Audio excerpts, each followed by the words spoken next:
Are we allowed to say this? Ann Coulter just spoke the quiet part out loud on how the media covers the demographics of mass shooters in America, and I think that this conversation with Bill Maher is the perfect place for us to start asking some difficult questions.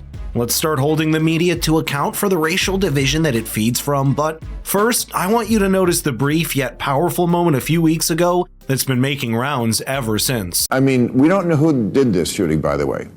The Super Bowl shooting. We have some idea. What? If it were a white man shooting, we'd know.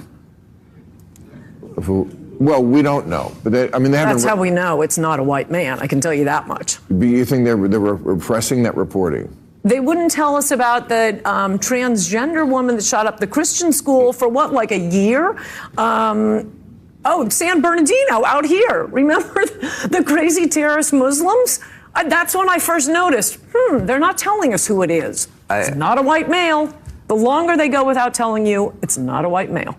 Okay, well, for this one, for right now, as of Friday night, February 16th. We know. We don't officially know. Okay, you know, you have special powers. But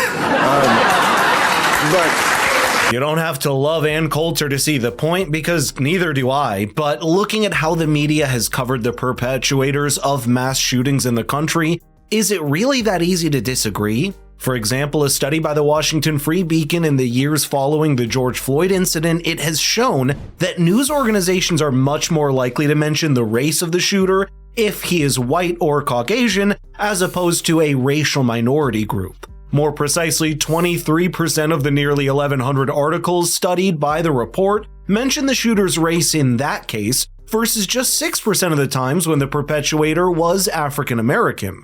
Now, I want to be clear, race is and should be completely irrelevant when describing an attacker in a news segment or article, but do you start to see how this skewing report can very quickly end up in a similarly skewed understanding among the public? And a pattern of behavior that even someone like Ann Coulter was able to pick up on. It has often been said about the mass media that their greatest tool of deception is selective omission. Just for a flavor of the distasteful race baiting that routinely happens in the media, watch this segment from CNN covering the Buffalo shooting back in 2022. 10 people were killed when a gunman opened fire. This was at a supermarket in a largely black neighborhood in Buffalo. Officials say that Peyton Gendron, a white 18-year-old man, was wearing body armor and military-style clothing when he pulled up yesterday at the Tops Friendly Market and began shooting. He picked that spot specifically for its demographics, according to officials. They say he drove from more than 200 miles away to carry out the attack in an area that had a significant black population. That's a problem, because either you do that across the board or you don't do that at all. And I think it should always be the latter. It's kind of unfortunate that in the world we live in and the mass gap in trust that has been developed within the media, people are able to read between the lines and predict how mainstream news will likely cover one incident or the other. Take the most recent mass shooting in America as an example, which happened just last month during the Super Bowl parade. There's hardly any names mentioned in the news reports, and there's certainly no mugshots or photos from arrests that have been made public, almost to the point of looking deliberate. And you know what's ironic? I actually think that's the correct approach. Mass shooters and attackers deserve no publicity or notoriety in the media, because that's often what they're looking for. The only problem is when that approach isn't taken across the board, and the MSM is quick to attach unnecessary race labels to the worst of criminals and offenders. There was actually a whole online movement by the name called the No Notoriety Movement, which aimed to stop media channels from running pictures, names, or manifestos of the mass shooters to make sure they never get to drive a wedge between people or get their name or hateful message out there. All that's left to do is across the board, because the people have smartened up to the pattern and it's eroding any trust the legacy media had left. I think Bill Maher understands this as well, even though he may like to disagree with someone like Ann Coulter.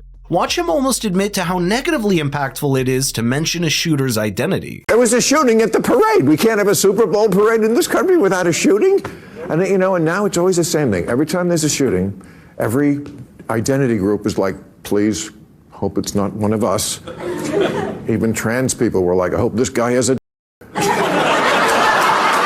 There's a dark humorous element there, but it speaks to a very important point. Because here's the deal, people will inevitably find out the complete truth on social media and the internet that the legacy media cannot regulate. And in the end, people either realize not to trust the MSM or get swept away in the racial narratives it tries to sell. None of those are good for democracy or healthy race relations in the country. You know why I say that? The fact is, we've already seen that happen with the tragic shooting in Nashville last year, when a Covenant Christian school was attacked by a mass shooter, ending the lives of 6 people, including 3 children.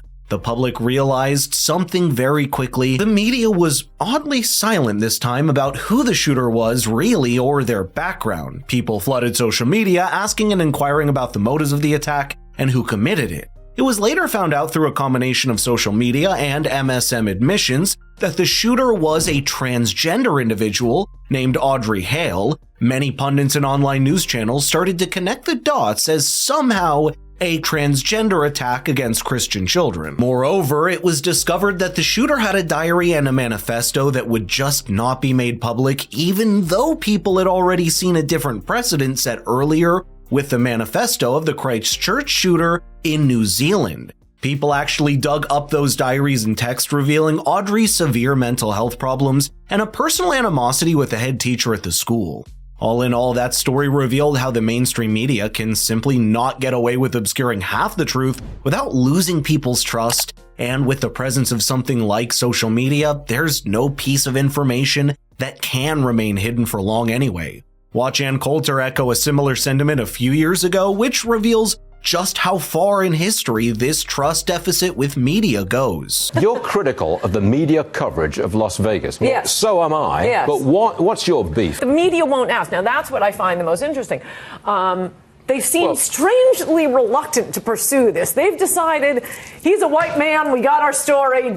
Don't look for any other facts. Are you a conspiracy theorist? No, but do you think there's a conspiracy in the background here? No, I think the media wants to say it's a white male. They decided that day one, and any other information might change that narrative. So they simply don't want to know. But I mean, as I pointed out in my column this week, this is how conspiracy theories arise. If it hasn't been said enough times, let me say it again. There's absolutely nothing with a person's race or gender that has to do with such heinous crimes they commit, and that means mentioning it should be avoided across the board. However, it's clear that when a mainstream media needlessly starts to dabble into the very risky waters of America's race relations, it only does itself more harm.